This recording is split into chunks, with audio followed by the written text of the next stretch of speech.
জুলাই 2024-এ বাংলাদেশের টপ জার্নালিস্টরা যায় শেখ হাসিনাকে বলছে যে এদেরকে খুন করেন, পুলিশ কেন গুলি করছে না?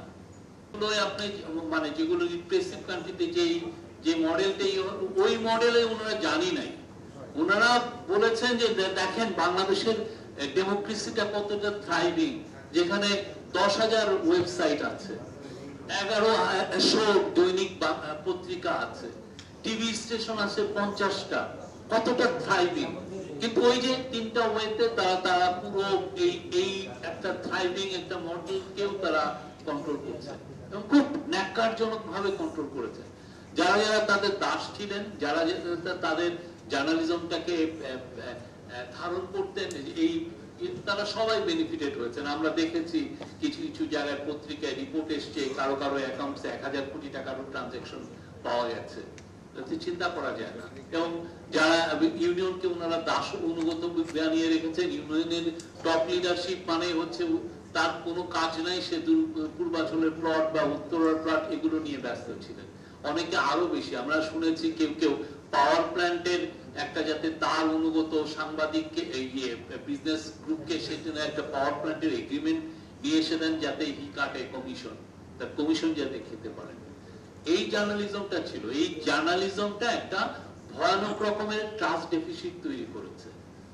এই ট্রাস্ট ডেফিসিট থেকে উত্তরণের জন্য এখন সত্যিকার অর্থে যে কাজটা আমরা সবাই করতে পারতাম, আমি সরকারের তরফ থেকে আমরা একটা মিডিয়া কমিশন সরকার করে দিয়েছে, এটা একটা সুন্দর একটা রিপোর্ট এসছে। কিন্তু যারা ইন্ডিভিজুয়াল, যারা জার্নালিজম পত্রিকা টিভি স্টেশন, যারা এইটার ভেহিকল ছিলেন এই বাজে জার্নালিজমে, তারা তো কেউ নিজে সেলফ অডিট করেন নাই। তারা তো কেউ নিজের 15 বছরের কাজগুলো নিয়ে জনসম্মুখে এসে বলেন নাই যে আমি সরি। কেউ বলেছেন যে আমি সরি, আমি আপনার অধিকার কেড়ে নিয়েছি, আমি আপনাকে জঙ্গি হিসাবে ইয়ে করেছি, আমি আপনাকে বলেছি যে আপনি জামাত শিবির, আমি আপনাকে আপনার পার্টি আপনার পলিটিক্যাল রাইটসটাকে আমি কেড়ে নিয়েছি, আমি আপনাকে গুম হওয়ার যে ক্ষেত্র তৈরি করা, গ্রাউন্ড তৈরি করেছি যাতে আপনি গুম হতে পারেন। আমি কি এই যে জার্নালিজম করেছি, অনেক রেসপেক্টেড ডেইলি এই জার্নালিজম করেছেন, তারা কি কোনো সময় বলেছেন যে না আমরা সরি? বা তারা একটা ইন্ডিপেন্ডেন্ট অম্বুডসম্যান এনে বলেছেন যে না ওকে আমরা গত 15 বছরে যে জার্নালিজমটা করেছি, এই অম্বুডসম্যান এই 15 বছরের জার্নালিজমটা সে দেখবে যে তার কি রকম জার্নালিজম হয়েছে, আমরা কি জার্নালিজম করেছি, সে ইন্ডিপেন্ডেন্টলি বলে সে যেই ধরনের আমাকে পরামর্শ দেয় যে না আপনারা এই জায়গায় ফেইলিউর ছিল, প্লিজ আপনারা এই জিনিসগুলো রেকটিফাই করেন, করে আপনি তাহলে কি you can make a fresh start. এখন যে আপনি যেটাকে মব বলছেন, সে তো তৈরি হচ্ছে, বা সে আমি ওইটাকে মব বলছি না, বলছি এটা প্রেসার গ্রুপ, সে তৈরি হচ্ছে সেই আগের এই যে জার্নালিজমের ফেইলিউরের কারণে। সে কেন তৈরি হওয়ার গ্রাউন্ড তৈরি হচ্ছে, কারণ সে তো এফেক্টেড হয়েছে। সে তো সারা 15 বছরে তারে আপনার কোনো মিনিমাম সিভিল লিবার্টিজ আপনি রাখেন নাই, সে তো এফেক্টেড হয়েছে। এখন তার যে কনসার্ন, আপনি 28শে জুলাই 2024-এ বাংলাদেশের টপ জার্নালিস্টরা যায় শেখ হাসিনাকে বলছে যে এদেরকে খুন করেন, পুলিশ কেন গুলি করছে না? যে বলে নাই, এটা তো টপ জার্নালিস্ট, টপ মিডিয়া হাউসের ইয়েরা। এখন এই জিনিসটা তো আবার রিপিট করতে পারে, এই ভয় থেকে এই প্রেসার গুলো তৈরি হচ্ছে। এটা রেমিডি কি? এটা আপনি ভাবছেন যে সব অনার্স আপনি সমস্ত দায় দায়িত্ব সরকারের উপরে চাপিয়ে দিচ্ছেন। সরকার তো এই চাপ, এটা তো সরকার যতটুকু পারে সেই কাজটা সরকার করছে, সরকার সেই কাজগুলো করছে।